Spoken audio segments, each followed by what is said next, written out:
Hello everyone, Monica Daya this side. आज हम फिर आ गए हैं आपके लिए एक पॉडकास्ट लेकर with our guest mister Ankit Bhardwaj sir, director Amogh Biltech, and mister Bhaswar Paul, founder and CEO of iRead Academy. Today they're gonna discuss about the critical issues for a buyer in real estate. आज हम मिलने वाले हैं iRead के फाउंडर एंड CEO भास्वर पॉल जी। आज sir iRead को take care करते हैं। iRead के अंदर iRead बेसिकली है क्या, रियल स्टेट एजुकेशन के लिए एक एकेडमी सर ने ओपन की है और ओपन किए हुए भी टाइम हो चुका है खैर सर को।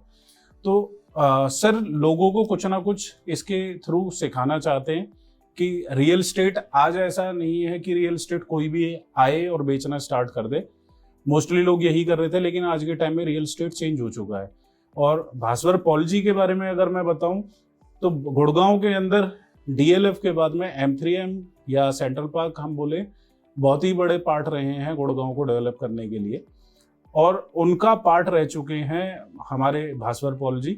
उनके थ्रू मैं आपको कुछ जानकारी देने की कोशिश करूंगा। शायद आप अगर इस वीडियो को ध्यान से देखेंगे तो चेंज ऑफ लाइफ भी आप बोल सकते हैं, इससे आपकी लाइफ के अंदर काफ़ी चेंजेस आएंगे। तो मैं स्वागत करता हूं सर का। सर प्लीज़, मेरे कुछ क्वेश्चंस हैं, उनके ऊपर मैं आपसे थोड़ा सा समय लूँगा और इनके थ्रू हम लोगों को शायद बहुत सारी चीज़ें क्लियर कर पाएँ जो बेसिकली लोग रियल स्टेट सेल स्टार्ट कर देते हैं, और चैलेंजेस जो आते हैं लोगों को, शायद अगर इस वीडियो को लोग देखेंगे तो उससे बहुत सारी क्वेरीज उनकी रिजॉल्व हो पाएँ और शायद लाइफ में अच्छे से सेल भी कर पाएँ इसके बाद में। ठीक है, थैंक यू अंकित जी। ये मेरे लिए बहुत आई एम प्रिविलेज कि आपने मुझे अपने शो पे बुलाया और ये अपॉर्चुनिटी दी कि हम लोग इस सब्जेक्ट के ऊपर बात कर सकें। Thank you sir. मेरा पहला क्वेश्चन है आपसे, बजट जो कोई भी क्लाइंट परचेज करने निकलता है मार्केट के अंदर कोई भी प्रॉपर्टी, तो चैलेंजेस होते हैं बजट को लेकर कि आज गुड़गांव की मार्केट को अगर हम देखेंगे तो 2 या 2.5 करोड़ के अंदर कोई भी ऐसी प्रॉपर्टी नहीं है कि लग्जरी में कुछ हमें मिल जाए। ये लोअर बजट बोल सकते हैं हम 2 या 2.5 करोड़ को। या तो हमें कोई मिलेगा तो लिमिटेड बिल्डर फ्लोर मिल जाएंगे लो राइज, हाई राइज के अंदर जाएंगे तो लिमिटेड कोई इन्वेंट्री ओल्ड जो कंस्ट्रक्शन है उसके अंदर मिलती है, उसके अलावा शायद नई के अंदर कुछ नहीं मिलेगा गुड़गांव के अंदर। तो ये बजट जो है क्लाइंट का, उसके ऊपर थोड़ा सा आप बता पाएं कि जी। ये देखिए, किसी भी चीज़ को, और रियल एस्टेट जैसे सबसे important, it's a heavy duty purchase.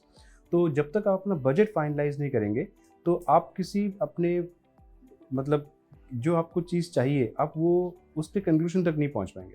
सबसे पहले है बजट। तो क्या आपकी बजट आपके इनकम के बेसिस पे है? उससे बजट बन सकता है। क्या आपने कोई प्रॉपर्टी पहले बेची है, उसका कोई बेनिफिट आप अपने करंट परचेज में डालना चाहते हैं? That is also possible. जैसे ही आप अगर सपोज आपके साथ कोई एप्लीकेंट आपकी मिसेज हैं, अगर मैडम का बजट आप इसमें इंक्लूड करेंगे तो बजट फ़र्क पड़ सकता है। कई बार आपने देखा होगा रियल एस्टेट में को एप्लीकेंट्स 3 या 4 को एप्लीकेंट्स हैं, कलेक्टिवली एक फैमिली भी एक परचेज कर सकती है, हस्बैंड वाइफ एंड एक अर्निंग मेंबर ऑफ फैमिली का। It can be a daughter और अ सन। तो अगर सारे मिलकर कोई प्रॉपर्टी परचेज कर रहे हैं तो पर पर्सन अगर हम 2.5 करोड़ की बजट मान के चलें, लेट अस अज्यूम सो, तो आप पहुंच गए तकरीबन 5.5 साढ़े 7 करोड़ तक, है ना। तो इस तरीके से अगर आप बड़े बजट में अगर परचेज इंक्लूड कर रहे हैं तो आपकी product type, nature of product वो अपने आप बदल जाएगी। So that's why budget is very very important. Possibilities हो सकती हैं। जी बिल्कुल, पॉसिबिलिटीज बढ़ जाती हैं। लेकिन सर हम कहीं ना कहीं बात करें गुड़गांव के अंदर एक अच्छी क्लास जो बोल सकते हैं, या तो अच्छी जॉब कर रहा हो बंदा, या फिर प्रॉपर्टी जैसा आप बता रहे हो रीसेल कुछ की है उन्होंने, उसके अगेंस्ट में कुछ परचेज करना चाह रहे हैं, ये इन केसेस के अंदर तो एक बार को सोच सकते हैं। लेकिन जो नॉर्मल जो लोग हैं, जॉब कर रहे हैं, या फिर कोई पुरानी अफोर्डेबल टाइप प्रॉपर्टीज थी, वो कुछ नया प्लान करें तो उनके लिए काफ़ी चैलेंजेस हैं फिर। हाँ, मतलब अगर हम कोई भी केस देखें, देखिए परचेज हम क्या करने चले हैं उसमें बजट तो एक इम्पॉर्टेंट रोल प्ले करेगा ही करेगा, ठीक है ना। अगर हम अपने वेस्टर्न कंट्रीज़ के साथ, यूरोप में, US में, दुबई में, आपके फ्रेंड्स कितने सारे बाहर हैं, जितना मैं आपको पिछले 15 साल से जानता हूँ, आपके इतने सारे दोस्त लोग जो बाहर हैं, जो दुबई में हैं या जो US में हैं, तो US में सिंगल इनकम से तो काम चलता ही नहीं है, डबल इनकम चाहिए। तो हस्बैंड वाइफ का इन्वॉल्वमेंट होने की वजह से वहाँ पे क्योंकि लोन या मॉर्गेजेस इजीली अवेलेबल हैं तो बजट में उसका इम्पैक्ट पड़ता है। तो आज irrespective of the nature of product, whether it is affordable और लग्जरी, अगर घर में 2 लोग के बजट को हम जोड़ दें तो आपकी मतलब आपकी परचेजिंग पावर बढ़ जाती है। और ये इन्फ्लुएंस हम बाहर से देख रहे हैं, जो बाहर हो रहा है वही आप रिपीट हो रहा है हमारे यहाँ पे आज। बिल्कुल सर, बिल्कुल ठीक है सर। सेकंड, हम बात कर लेते हैं ब्रांड को लेकर। कोई भी ब्रांड है उसका रोल किस तरीके से होगा, या फिर क्वालिटी, ब्रांड के साथ में क्वालिटी भी बहुत मैटर करती है। देखिए, ब्रांड का मतलब क्या हुआ? ब्रांड का मतलब है ट्रस्ट, ब्रांड का मतलब है कंसिस्टेंसी, ब्रांड का मतलब ये है कि आपने उस डेवलपर के सर पे खड़े होकर काम नहीं करवाना, वो डेवलपर आपके एब्सेंस में भी कंसिस्टेंटली सेम क्वालिटी सालों दर साल डिलीवर करते आया है। इसीलिए इन बायर्स का एक ट्रस्ट बिल्ड होता है उस ब्रांड पे। ठीक है, अब ये दोनों, जो आपका पहला क्वेश्चन था और जो आपका दूसरा क्वेश्चन है, दोनों जुड़े हुए हैं। अगर हम ये कह रहे हैं कि मान लेते हैं एक परिवार में एक इंसान का बजट 2.5 करोड़ है, अब उनकी मिसेस भी उनके साथ लगती हैं और मिसेस भी किसी मल्टीनेशनल कंपनी में काम करती हैं, तो उनका बजट भी 2.5 करोड़ है, तो आपका 2.5 करोड़ का बजट हो गया 5 करोड़। तो जब आपकी परचेजिंग पावर बढ़ती है तो आपकी एक्सपेक्टेशन भी वर्ल्ड क्लास प्रोडक्ट पे रहेगी, तो आप चाहेंगे कि आपको एक बढ़िया प्रोडक्ट, एक बढ़िया ब्रांड का मिले। और जैसे ही हम बढ़िया ब्रांड बोलेंगे, इसका मतलब ये है कि क्वालिटी अच्छी चलेगी। तो बढ़िया ब्रांड बढ़िया तभी बना है क्योंकि वो कंसिस्टेंटली क्वालिटेटिव प्रोडक्ट डिलीवर करता आया है, इसीलिए वो बढ़िया है। सो और मेरा नेक्स्ट क्वेश्चन आपसे है सर कि लोकेशन और कनेक्टिविटी किस तरीके से मैटर करती है किसी भी प्रोजेक्ट के लिए, या बजट एक इंक्रीज करने के लिए ये बहुत बड़ा रोल प्ले करती है कनेक्टिविटी? जी, ये आपने बहुत अच्छा क्वेश्चन पूछा। मैं अभी रिसेंटली मैंने आपके चैनल पे देखा, आपको क्रिसुमी में अवार्ड भी मिला है, और शायद वो सबसे एक अच्छा एग्जाम्पल है आपका। और आप जापानीज़ प्रोडक्ट तो है ही, आपको पसंद भी है वो, तो देखिए उससे कनेक्टिविटी CPR में है। आप हर तरीके से, चाहे गुड़गांव हो, दिल्ली हो, चाहे मानेसर की तरफ से अगर आपकी फैक्ट्री है वहाँ पे, आप कहीं भी उससे पहुँच सकते हैं। सो NPR, SPR, CPR कनेक्टिविटी इतनी अच्छी है ना।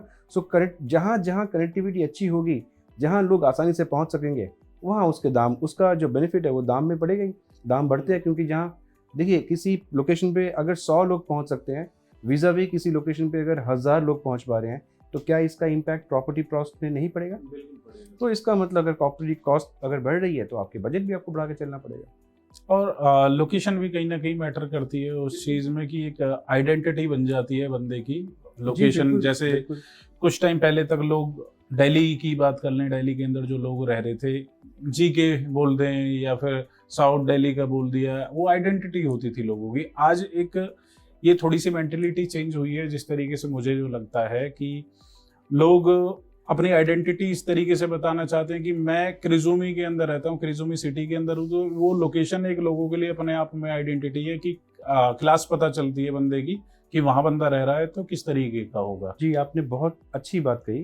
तो लोकेशन मतलब पहले था क्या? लोकेशन लोकेशन लोकेशन, वो फैक्टर तो लोकेशन का देखिए हमेशा ही रहेगा, लेकिन इसके साथ साथ जैसे आपने क्रिसुमी सिटी का बहुत अच्छा एग्जांपल लिया, आज लोग एक पर्टिकुलर प्रोजेक्ट को अपना एक ब्रांड आइडेंटिटी या एक अपने परसेप्शन वैल्यू के साथ आंकलन करते हैं।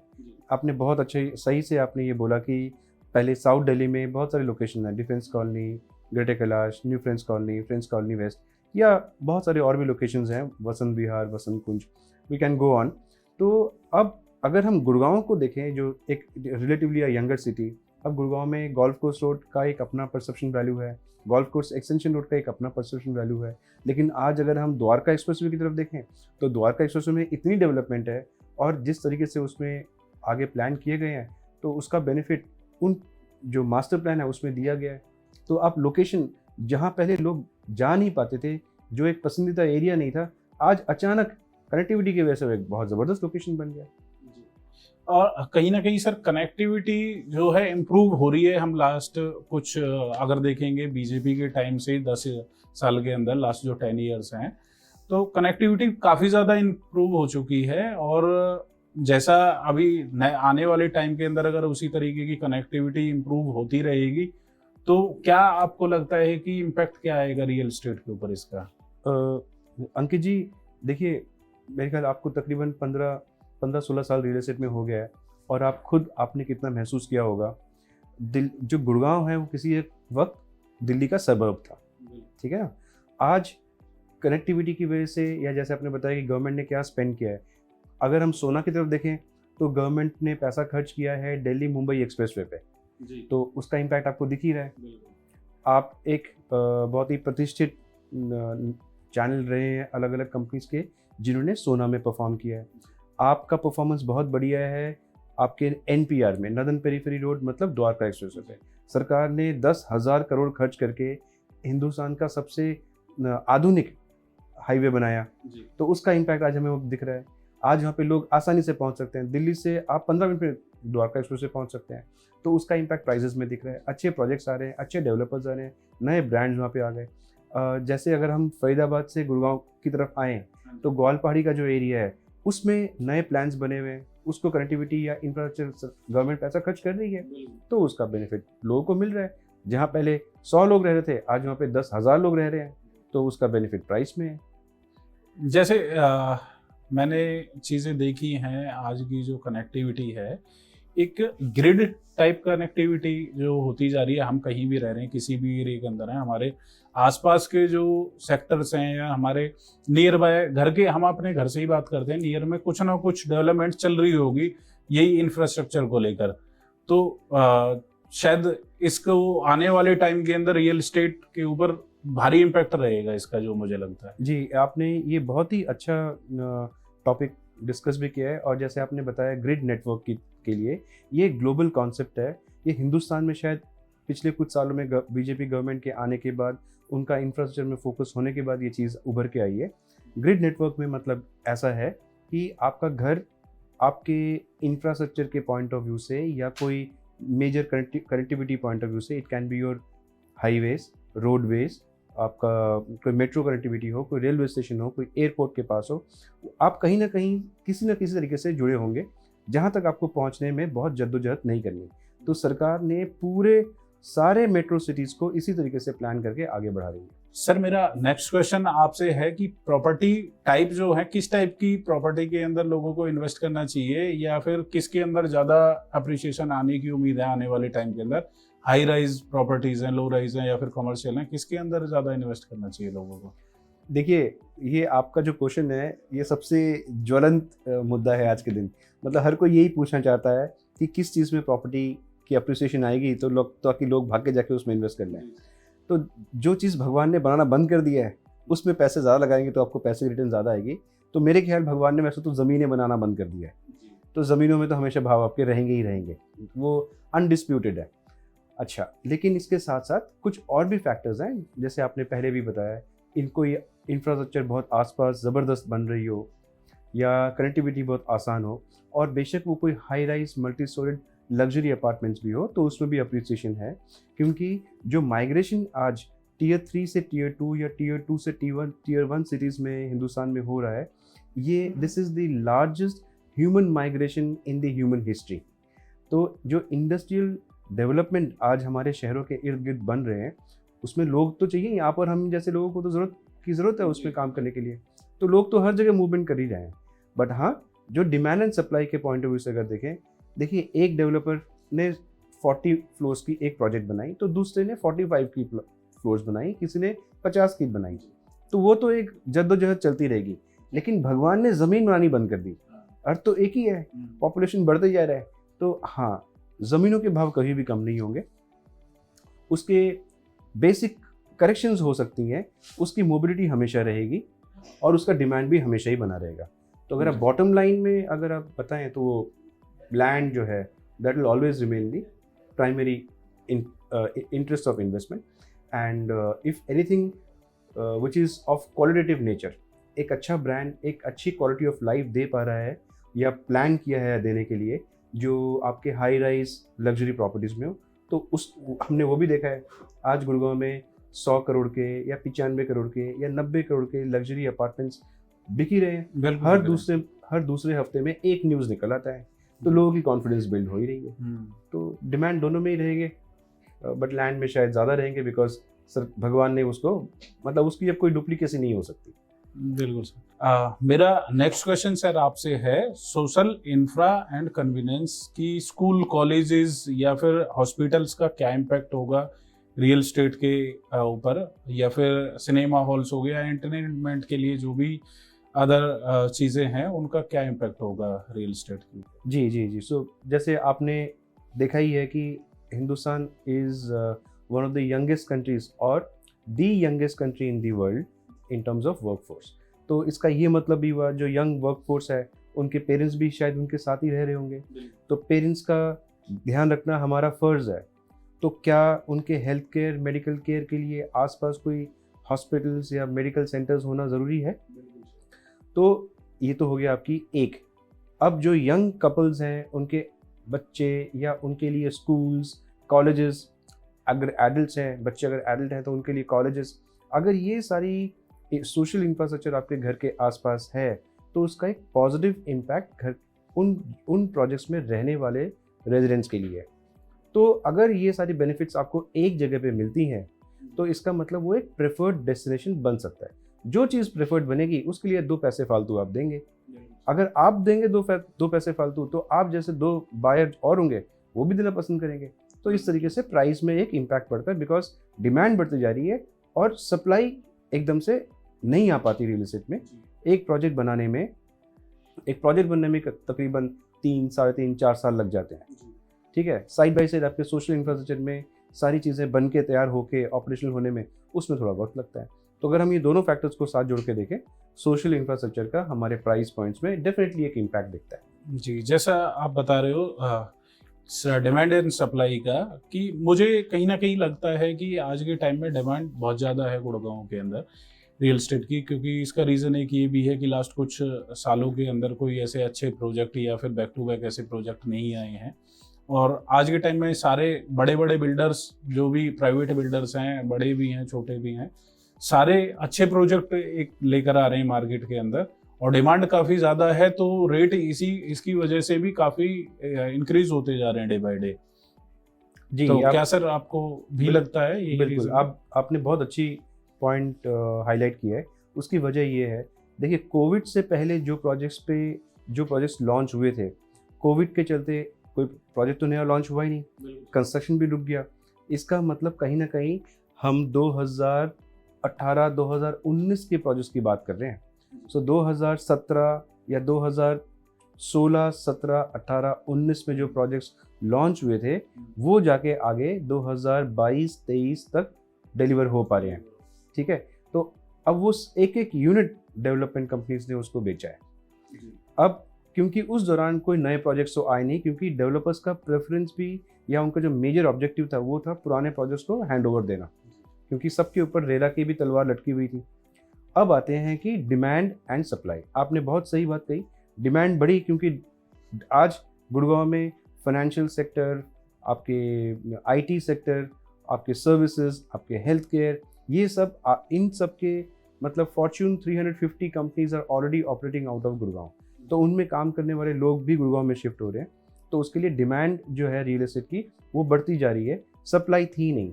तो अब इस साल मतलब हमने देखा होगा towards the end of 2023 and beginning of 2024 जो प्रोजेक्ट लॉन्च हो रहा है, अगर प्रोजेक्ट, क्योंकि डेवलपर रह गए गिने चुने, ब्रांडेड प्रोडक्ट्स रह गए हैं, क्वालिटी इज अश्योर्ड, तो जैसे ही प्रोजेक्ट मार्केट में आता है लोगों ने उसको हाथों हाथ ले लिया, बिकॉज रेरा के चलते कहीं ना कहीं आप आश्वस्त हैं कि आपको अपनी प्रॉपर्टी 3 से 4 साल के अंदर आपको मिल जाएगी। तो डिमांड तो डेफिनेटली है ही, उसकी वजह से एक प्राइसेस में इम्पैक्ट है। उसी की वजह से कहीं ना कहीं जो रीसेल की मार्केट है वो सिमिलर टाइप हो चुकी है जो फ्रेश लॉन्चेस थे।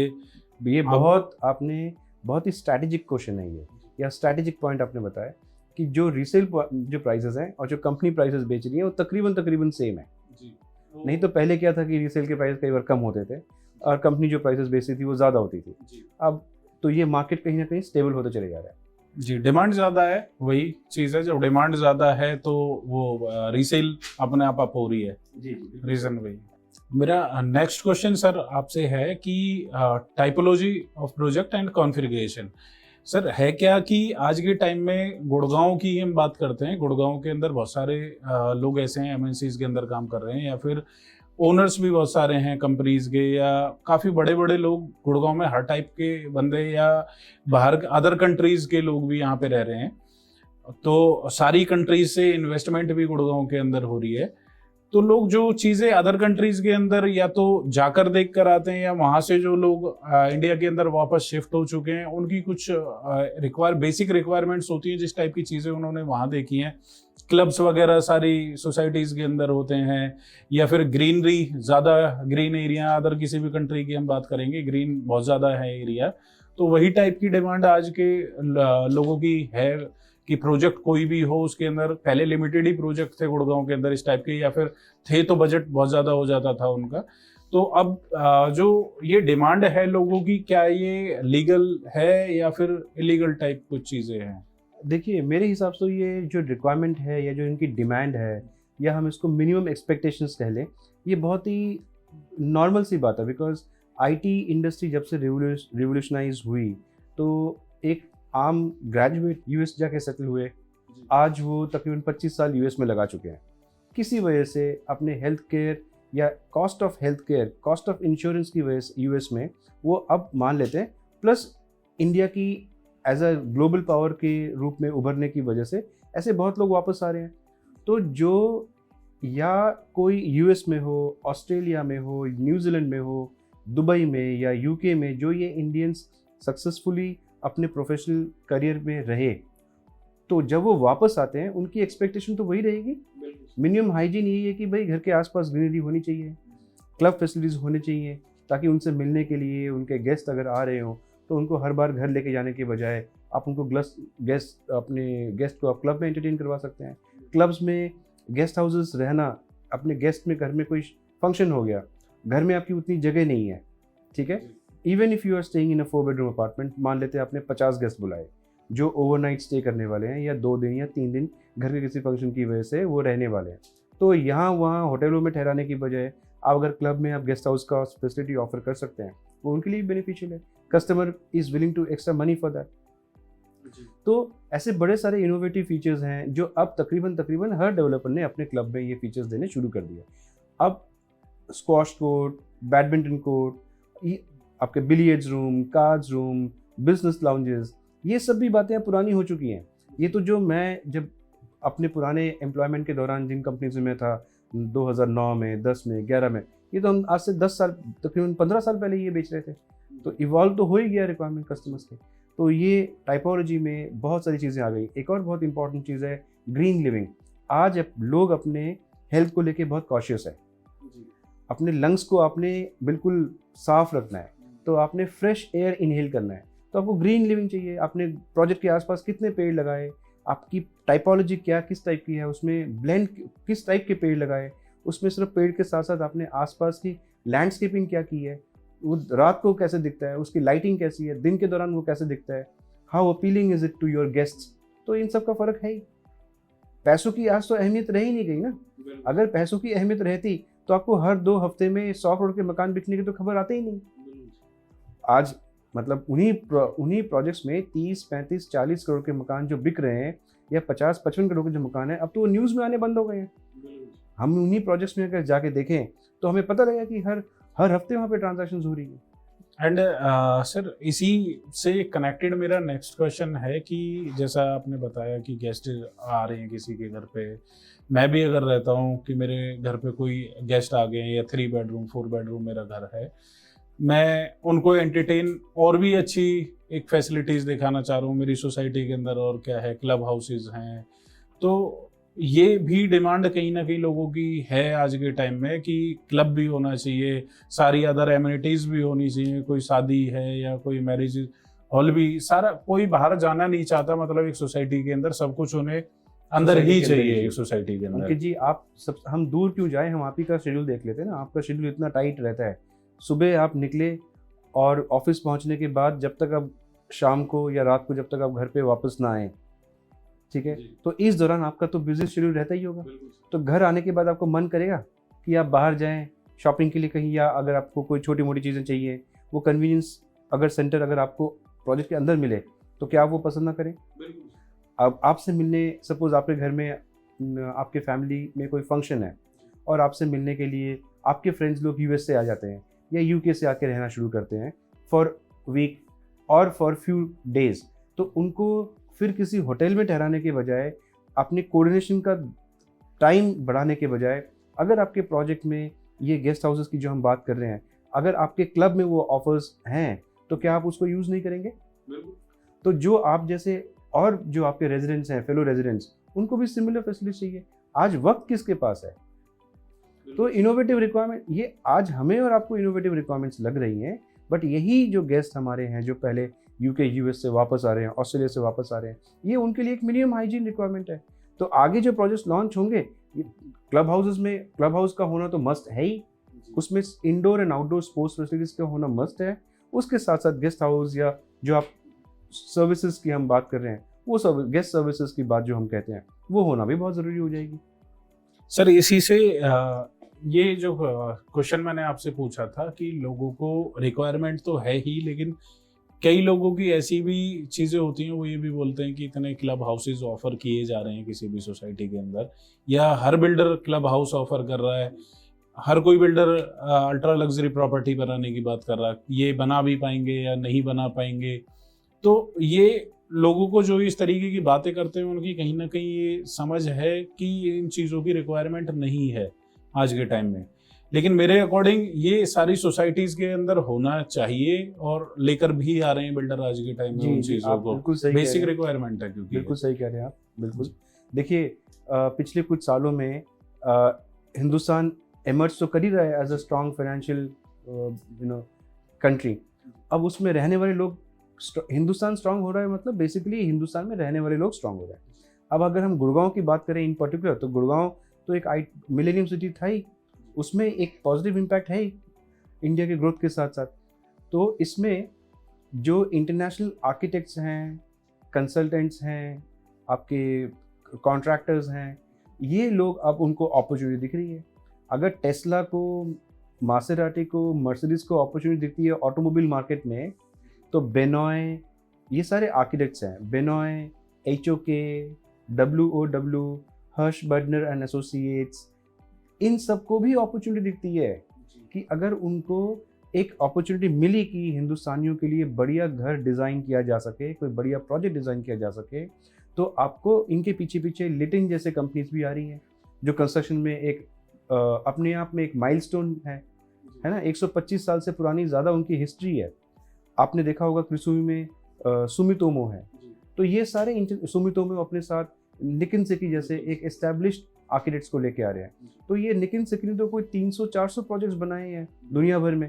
तो जो उन्होंने एक्सपीरियंस दुनिया भर में गेन किया है, वही अपना एक्सपीरियंस वो हिंदुस्तान में लगा रहे हैं। क्योंकि ये जो आर्किटेक्ट या जो कॉन्ट्रैक्टर हिंदुस्तान में आके ऑपरेट नहीं करेगा, वो अपनी बिजनेस नहीं बढ़ा पाएगा। एवरेज एज के कम होने की वजह से जो हमारी डिमांड है हाउसिंग में भी, वो सिर्फ अब इंडिया में दिखती है। क्योंकि चाइना, जहाँ पे रियल एस्टेट किसी एक वक्त ऑलमोस्ट 36% ऑफ द GDP थी, आज वो गिर के ऑलमोस्ट 28% तक आ गई है। उन्होंने अंदर क्या किया है या क्या नहीं किया अपने फिगर्स में, वो किसी और दिन हम लोग डिस्कस कर सकते हैं। तो आप खुद देख सकते हैं कि अगर इतनी बड़ी डिमांड मार्केट में है, और तो Europe is ageing, USA is ageing, Australia is ageing, Japan is ageing. तो अगर दुनिया एज कर ही रही है, तो वो बड़े घर में थोड़ी शिफ्ट कर रहे होंगे। तो if India is the youngest country, तो वर्कफोर्स अगर इतनी मैसिव है, तो सारी डिमांड तो यहीं पे जनरेट हो रही होगी ना। तो ये तो अगर आपको और हमें ये बात समझ में आती है, तो ये तो उनको भी समझ में आ रही होगी। तो ये सारे अपने आर्किटेक्ट, जो इंटरनेशनल आर्किटेक्ट्स हैं, वो अपने मॉडर्न फीचर्स के साथ, अपने तजुर्बे के साथ वो हिंदुस्तान में आ रहे हैं, और ये सारे बेनिफिट्स अपने कंज्यूमर्स को देना चाहते हैं। जी बिल्कुल ठीक से। एंड सर मेरा नेक्स्ट क्वेश्चन आपसे है, लोगों को मोस्टली जब हम प्रॉपर्टी परचेज करने जाते हैं या हमारे पास में कोई क्लाइंट आता है, तो सबसे पहले बात होती है ROI की, कि एक आने वाले टाइम के अंदर किस तरीके का हम अप्रिशिएशन ले सकते हैं, किस तरीके की ROI, जो भी प्रोजेक्ट हम उन्हें एडवाइस करते हैं, तो उससे किस तरीके की ROI वो अर्न कर पाएंगे। तो हाँ, ये क्वेश्चन बहुत बड़ा, तो बहुत ही ज़रूरी क्वेश्चन आपने पूछा। मुझे लगा था शायद आप स्टार्टिंग में पूछेंगे ये, बट शायद आप रेजिडेंशियल प्रॉपर्टीज़ की बात कर रहे हैं, इसलिए शायद आपने इसने लास्ट में पूछा। अंकित जी, आपका जो ये क्वेश्चन है ROI का, इसको मैं तीन पॉइंट्स कह सकता हूँ कि इन्वेस्टमेंट आज से 100 साल पहले लोग किस में करते थे? प्रेशियस मेटल में करते थे। फिर थोड़ी इकोनॉमी आगे बढ़ी तो लोगों ने फिर लैंड में भी पैसे लगाने शुरू किए, और जैसे जैसे सेकेंड वर्ल्ड वॉर के बाद से जैसे स्टॉक मार्केट एस्टैब्लिश शुरू होने हुए, तो उसके बाद लोगों ने फाइनेंशियल इंस्ट्रूमेंट्स में पैसे लगाने शुरू किए। तो ले दे के ये 3 मेजर एंगल्स हैं। मैं बाकी कमोडिटी मार्केट में या बाकी जगह पे नहीं जाना चाहता, मैं ब्रॉडली अपने आंसर को इन 3 चीज़ पे रेस्ट्रिक्ट करता हूँ। ठीक है, तो प्रेशियस मेटल में तो क्या ही, आप कोई 10 किलो 20 किलो गोल्ड तो आप लेके घर पे रखेंगे नहीं, तो बैंकों में आप इन्वेस्ट करते हैं उसको लेके। फाइनेंशियल मार्केट में भी दुनिया भर में आजकल तो जो चल रहा है, वो कभी कहीं यूक्रेन और रशिया के साथ वॉर चल रही है, इजराइल हमास के साथ वॉर है, अब पता लगा जी इजराइल एंड ईरान के साथ वॉर चल गया है। तो इसके लिए एक कहीं ना कहीं एक ग्लोबल स्टॉक मार्केट में थोड़ा सा एक फिजिलिटी है। अब आते हैं हम रियल एस्टेट में। आपकी ये ROI का जो कॉन्सेप्ट है, लोगों को दिख रहा है कि इंडियन रियल एस्टेट या हमारे गुड़गांव का रियल एस्टेट इन पर्टिकुलर बहुत स्टेबल है, यहाँ पे डिमांड ज़्यादा है, सप्लाई इतनी ज़्यादा अब आ नहीं सकती। अब इस प्रोडक्ट को अगर मैं कमर्शियल की बात करूँ या रेजिडेंशियल की, दोनों ही केस में ROI तो दिखती है। ठीक है, रेजिडेंशियल में अगर आप अपने रहने के पॉइंट ऑफ व्यू से देखते हैं और उसको एज अ सेल्फ कंज्यूमर अगर आप हैं, तो आप उसके रेंटल रिटर्न्स को ना देखें ज़्यादा, क्योंकि फॉर सम रीज़न, हमारे रीजंस तो हैं जो हम एक्सप्लेन कर सकते हैं, which we can keep it for some other time. तो उसमें क्या है कि आपके वो 1.5 कहीं बहुत ही आप लकी हैं तो 2% की रिटर्न कमर्शियल रेजिडेंशियल में आ जाए, तो आप अपने आप को गनीमत, मतलब आप अपने आप को बहुत लकी कंसिडर कर सकते हैं। So far as commercial is concern, commercial में अगर आपने कोई प्रॉपर्टी बैंकों को दे दी तो 4%, 4.5%, 5% मैक्सिमम आप एक्सपेक्ट कर सकते हैं। रिटेल में हो सकता है कि 6%, 7% तक है। तो ये जो डिफरेंशियल है, ये तो है, इस तरीके से रहेगा।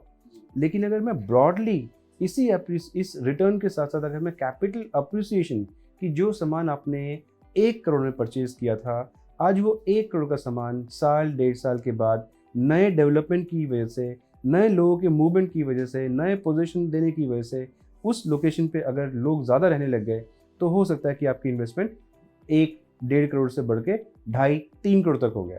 उस पर अगर मैं अपने रेंटल रिटर्न भी लगाऊं तो आपके तो वारे न्यारे हैं, जैसे कहते हैं। तो अगर आप रेजिडेंशियल के पॉइंट ऑफ व्यू से देखें, तो आप ये ना सोचें कि आपके कोई रेंटल रिटर्न्स बढ़ेंगे, लेकिन ROI अगर हम capital appreciation point of view से देखें, सो गुड़गांव का मार्केट बहुत स्ट्रांग पहले भी रहा, आज भी है, और उम्मीद है कि हमें ये आगे ऐसे ही रहेगा। बेसिक करेक्शंस हो सकती हैं, बट ब्रॉडली जितने अपार्टमेंट्स की अवेलेबिलिटी या डिमांड को अगर हम लोग सप्लाई से मैप करें, सप्लाई है नहीं, डिमांड बहुत ज़्यादा है आज के दिन।